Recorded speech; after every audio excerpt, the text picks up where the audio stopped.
Hello guys, എന്തൊക്കെയുണ്ട് വിശേഷം? എല്ലാവർക്കും സുഖമല്ലേ? എനിക്കിന്ന് എൻ്റെ അമ്മ ഉണ്ടാക്കുന്ന ഫുഡ് ഒരുപാട് മിസ് ചെയ്തു. അപ്പോൾ എന്താ ചെയ്യുക, അതുപോലൊരു ഫുഡ് ഉണ്ടാക്കി കഴിക്കുക, അല്ലാണ്ട് വേറെ എന്ത് നിവർത്തി. ഇവിടെ ഒന്നും നമ്മുടെ വീട്ടിലുണ്ടാക്കുന്ന പോലത്തെ ഫുഡൊന്നും എവിടെയും കിട്ടില്ലെന്നേ. അങ്ങനെ ഞാൻ വിചാരിച്ചു, ഓക്കെ എന്നാൽ ഈസി ആയിട്ട് ഉണ്ടാക്കുകയും വേണം, ഒത്തിരി നേരം നിന്ന് കഷ്ടപ്പെടാനൊന്നും വയ്യ. അങ്ങനെ ഒരു ഈസി കേരള സ്റ്റൈൽ ലഞ്ച് ഉണ്ടാക്കുകയാണ്. അതിനായിട്ട് ഞാൻ 2 ഗ്ലാസ് അരി കഴുകി കുക്കറിൽ വേവിക്കാൻ ഇടുവാണ് കേട്ടോ. എല്ലാവരും ചോദിക്കും കുക്കറിലിട്ടാ വെന്ത് പോയില്ലേ, കുഴഞ്ഞു പോയില്ലേ? എനിക്ക് അങ്ങനെ ഒരു ഇഷ്യൂ വരാറില്ല കേട്ടോ. അപ്പം ഞാൻ കുക്കറിൽ ലിഡ് ക്ലോസ് ചെയ്തതിന് ശേഷം സ്റ്റീം വന്നതിന് ശേഷം വെയിറ്റ് ഇട്ട് കൊടുത്തു, ഒരു വിസിൽ.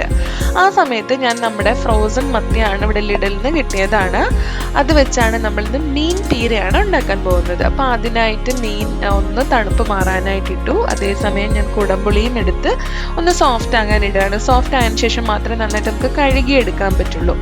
പിന്നെ പീര ഉണ്ടാക്കാൻ ആവശ്യമുള്ള തേങ്ങ വേണം. നമുക്കിവിടെ ഫ്രോസൺ ആയിട്ടാണ് തേങ്ങ കിട്ടുന്നത്, അപ്പം നമുക്ക് അതൊന്ന് ചൂടാക്കി എടുക്കാം. അതിനായിട്ട് ഞാൻ എനിക്ക് ആവശ്യമുള്ള തേങ്ങ എടുത്തിട്ട് ഞാൻ ഓവനിൽ വെച്ച് ഒന്ന് ചൂടാക്കി എടുക്കുന്നുണ്ട്.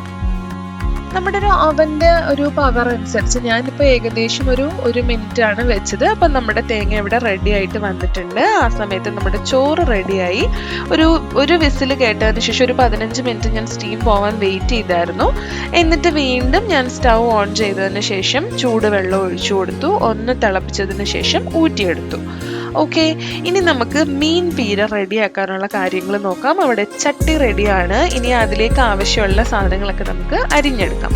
അപ്പോൾ കുഞ്ഞുള്ളിയാണ് മീൻ പീരയുടെ ടേസ്റ്റ്. നിങ്ങൾക്ക് എത്രത്തോളം ആവശ്യമുണ്ടോ അതിനനുസരിച്ച് കുഞ്ഞുള്ളി ചേർക്കുക. ഇത് ഇവിടുത്തെ കുഞ്ഞുള്ളിയാണ് കേട്ടോ, പക്ഷേ അത്യാവശ്യം വലിയ സൈസാണ്. ഇവിടെ ഷാലറ്റ് എന്ന് പറയുന്നത് അത്യാവശ്യം വലിയ സൈസിലാണ് വരുന്നത്. എൻ്റെ കയ്യിൽ അധികം ഇല്ലായിരുന്നു, അതുകൊണ്ട് ഞാനൊരു പകുതി സവോളയും കൂടെ എടുക്കുന്നുണ്ട്. പിന്നെ ഞാൻ കുറച്ച് ഒരു കുടം വെളുത്തുള്ളി, ഒരു കുടം ഇല്ല, ഒരു 5-6 അല്ലി വെളുത്തുള്ളി, 5-6 ഒരു 7 അല്ലി വെളുത്തുള്ളി. ഇവിടെ കിട്ടുന്ന വെളുത്തുള്ളി മറ്റേ ചൈനീസ് വെളുത്തുള്ളിയാണ്, അപ്പം അതിൻ്റെ ഫ്ലേവർ കുറച്ച് കുറവാണ്. നാട്ടിലെ കുഞ്ഞു വെളുത്തുള്ളിയുടെ അത്രയും ഫ്ലേവർ ഇല്ല. അപ്പോൾ നമ്മുടെ ആവശ്യത്തിനനുസരിച്ച് ഇഞ്ചിയും വെളുത്തുള്ളിയൊക്കെ എടുത്ത് ഞാൻ ഒന്ന് ചതച്ചിട്ട് ശേഷം ഞാൻ ഒന്നും കൂടി ഒന്ന് ചെറുതായിട്ട് അരിഞ്ഞു കൊടുക്കുന്നുണ്ട്. എനിക്കിങ്ങനെ അത് കടിക്കുന്നത് ഇഷ്ടമില്ല, അപ്പോൾ അതുകൊണ്ട് ഞാൻ ചെറിയ ഇതായിട്ട് ചെയ്തു കൊടുക്കുന്നുണ്ട്. ചട്ടിയിലോട്ട് നമ്മൾ ചൂടാക്കി വെച്ച തേങ്ങ, ഇഞ്ചി, വെളുത്തുള്ളി, കുഞ്ഞുള്ളി, പച്ചമുളക്, മഞ്ഞപ്പൊടി, ഉപ്പ് ഇതെല്ലാം കൂടി ഇട്ട് നമുക്കൊന്ന് മിക്സ് ചെയ്തെടുക്കാം. അയ്യോ, മിക്സ് ചെയ്യണ്ട, ഒരു കാര്യം കൂടെ ചെയ്യാനുണ്ട്. നമ്മൾ കഴുകി വൃത്തിയാക്കി വെച്ചിരുന്ന കുടംപുളിയില്ലേ, അത് നമുക്ക് ചെറിയ പീസായിട്ട് ഒരു ബൗളിലോട്ട് ഞാനിങ്ങനെ പിച്ചി ഇടുവാണ് കേട്ടോ. ഇതിലേക്ക് നമുക്ക് കുറച്ച് ഉപ്പും വെള്ളവും കൂടെ ഒഴിച്ച് ഞാൻ വീണ്ടും ഒന്ന് ചൂടാക്കി എടുക്കുകയാണ്. ചൂടാക്കി എടുത്തില്ലെങ്കിലും കുഴപ്പമൊന്നുമില്ല, നമ്മളിങ്ങനെ ചൂടാക്കി എടുക്കുമ്പോൾ പെട്ടെന്ന് പുളിയൊക്കെ ഇറങ്ങും. അപ്പോൾ ദേ വീണ്ടും ഞാൻ മൈക്രോവേവിൽ വെച്ച് തന്നെയാണ് കേട്ടോ ഒന്ന് ചൂടാക്കി എടുക്കുന്നത്. അപ്പോൾ അത് ചൂടാക്കിയതിന് ശേഷം ഇതിലോട്ട് ഇട്ട് കൊടുത്ത് നന്നായിട്ട് കൈവച്ച് മിക്സ് ചെയ്തെടുക്കണം. ഇത് നമ്മൾ കൈവച്ച് തന്നെ ചെയ്യണം, കാരണം നമ്മളിവിടെ നിങ്ങൾക്ക് ഇത് കൈവച്ച് ചെയ്യാൻ ബുദ്ധിമുട്ടുള്ളവർക്ക് ഒന്ന് മിക്സിയിലിട്ട് ഒന്ന് ക്രഷ് ചെയ്തെടുക്കാം. പക്ഷെ എനിക്ക് ഇങ്ങനെ കൈവച്ച് മിക്സ് ചെയ്ത് ആ പച്ചമുളകൊക്കെ ഇങ്ങനെ ഒന്ന് ഉടച്ച് ആ എരിവൊക്കെ ഇതിലോട്ട് ചേർത്തെടുക്കുന്നതാണ് എനിക്കിഷ്ടം. അതും എനിക്ക് പുളി ഇട്ടതിന് ശേഷം ഇങ്ങനെ മിക്സ് ചെയ്യുന്നതാണ് ഇഷ്ടം. എനിക്ക് തോന്നിയിട്ടുണ്ട് പുളി നന്നായിട്ട് ഇറങ്ങുമെന്ന്. പിന്നെ കഴുകി വെച്ച മീൻ നമ്മൾ ഇട്ടതിന് ശേഷം അധികം നമ്മൾ ബലം പ്രയോഗിക്കേണ്ട, നൈസായിട്ടൊന്ന് മിക്സ് ചെയ്തെടുത്താൽ മതി കേട്ടോ. പിന്നെ ഇത് ഒരുപാട് വെള്ളം ഒഴിച്ച് ഇങ്ങനെ കറി പോലെ വെക്കുന്നതല്ലല്ലോ, അപ്പോൾ ആവശ്യത്തിന് വെള്ളം ഒഴിച്ച് നമുക്ക് അടുപ്പിൽ വെക്കാം. ഇടയ്ക്കൊന്ന് തുറന്നു നോക്കിയിട്ട് ചെക്ക് ചെയ്യണം വെള്ളം വേണോ ഇല്ലയോ എന്ന്. എനിക്ക് വെള്ളം വേണമായിരുന്നു, അപ്പോൾ ഞാൻ കുറച്ചും കൂടി വെള്ളം ഒഴിച്ചു കൊടുത്തു.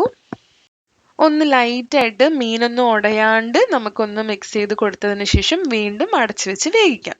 ദേ ഇപ്പം സെറ്റായിട്ട് വന്നിട്ടുണ്ട്. ഞാൻ കുറച്ച് കോക്കനട്ട് ഓയിലും കൂടെ ഒഴിച്ചു കൊടുക്കുന്നുണ്ട് കേട്ടോ.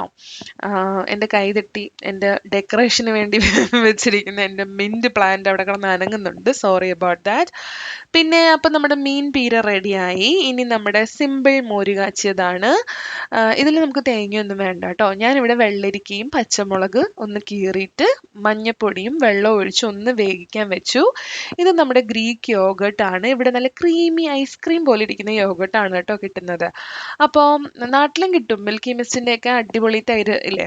പക്ഷെ എൻ്റെ ഹസ്ബൻഡിന് ഇതിന് പുളി കുറവാണെന്ന് പറഞ്ഞിട്ട് എനിക്ക് അത്ര ഇഷ്ടമല്ല. നാട്ടിലെ തൈരാണ് ഇഷ്ടം, പക്ഷെ എനിക്ക് പുളി കുറഞ്ഞ തൈരാണ് ഇഷ്ടം. അപ്പം നമ്മൾ വെള്ളരിക്കയൊക്കെ വെന്ത് വരുമ്പോഴത്തേക്കും നമുക്ക് തൈര് ആഡ് ചെയ്ത് കൊടുക്കാം. ഒന്ന് ഉടച്ച തൈര് ആഡ് ചെയ്ത് കൊടുക്കാം. ഒന്ന് ചൂടാകുമ്പോഴത്തേക്കും ഓഫ് ചെയ്യാം. ഉപ്പൊക്കെ ചെക്ക് ചെയ്ത് ശരിയാക്കിയതിന് ശേഷം നമുക്ക് കടുക് വറുക്കാൻ പോകാം. അപ്പൊ കടു വറുക്കാൻ കടുക് വറുക്കാൻ. ഓക്കെ, എൻ്റെ അമ്മ പറയുന്നതാണ് കടുക് വറുക്കാൻ. ഓക്കെ, അപ്പോൾ കടുക് വറുക്കാനായിട്ട് നമ്മളിവിടെ സവോളയാണ് ഞാൻ എടുക്കുന്നത്. കുഞ്ഞുള്ളിയാണ് ബെസ്റ്റ്, നിങ്ങൾക്ക് അറിയാലോ. എൻ്റെ കയ്യിൽ ഷാലറ്റ്സ് ഇല്ല.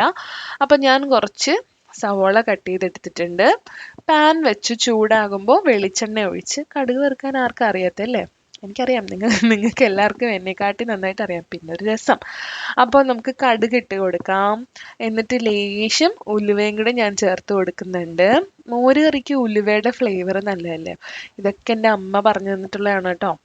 അപ്പം ഞാൻ കുറച്ച് ഉലുവ ഇട്ട് കൊടുക്കാം. പിന്നെ ഉലുവ ഇല്ലെങ്കിൽ നിങ്ങൾക്ക് ഉലുവ പൊടി ചേർത്താലും മതി കേട്ടോ, ആ തൈര് മിക്സ് ചെയ്ത ആ സമയത്ത്. അല്ലെങ്കിൽ അവസാനം ചേർത്താലും മതി ഈ കടുക് വറുക്കുന്നതിൻ്റെ കൂടെ.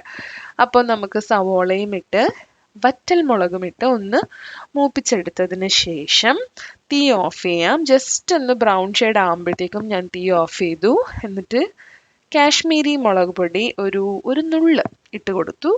എന്നിട്ട് നമുക്ക് മോര് കാച്ചി വെച്ചിരിക്കുന്നതിലോട്ട്, മോര് കാച്ചുവാണ് ഇപ്പോൾ നമ്മൾ, മോരിലേക്ക് ഒഴിച്ചു കൊടുക്കാം. എന്നിട്ട് അടച്ച് വെക്കാം. ഒരു 5 മിനിറ്റ് അടച്ച് വെക്കുക. അതിനുശേഷം നമുക്ക് മിക്സ് ചെയ്തെടുക്കാം. ഇത്രയും ഈസി ആയിട്ടുള്ള ഒരു കേരള ലഞ്ച്. നമ്മൾ വിചാരിക്കും നമുക്ക് സമയമില്ല. ഞാൻ പലപ്പോഴും വിചാരിക്കാറുള്ള കാര്യമാണ്, അയ്യോ കേരള ഫുഡ് ഉണ്ടാക്കാനുള്ള സമയം ഇന്നില്ല എന്ന്. പക്ഷെ ഇത് ഭയങ്കര ഈസിയാണ്. എനിക്ക് മീൻ വെട്ടുന്ന മാത്രമായിരുന്നു കുറച്ച് ബുദ്ധിമുട്ടുള്ളൊരു പരിപാടി. അത് ക്ലീൻ ചെയ്ത് വെച്ചിട്ടുണ്ടായിരുന്നെങ്കിൽ ഭയങ്കര ഈസിയാണ്. അങ്ങനെ ഇന്നൊരു അടിപൊളി ലഞ്ചായിരുന്നു. അങ്ങനെ അമ്മ ഉണ്ടാക്കുന്ന അത്രയൊന്നും വന്നിട്ടില്ലെങ്കിലും ഏകദേശം അതിനോട് കടപിടിച്ച് നിന്നു. അപ്പോൾ ഇത്രയും നേരം എൻ്റെ വീഡിയോ കണ്ടുകൊണ്ടിരുന്ന നിങ്ങൾക്ക് എല്ലാവർക്കും എൻ്റെ ഹൃദയത്തിൻ്റെ ഭാഷയിൽ നന്ദി. സബ്സ്ക്രൈബ് ചെയ്യുക. Keep supporting. Thank you so much.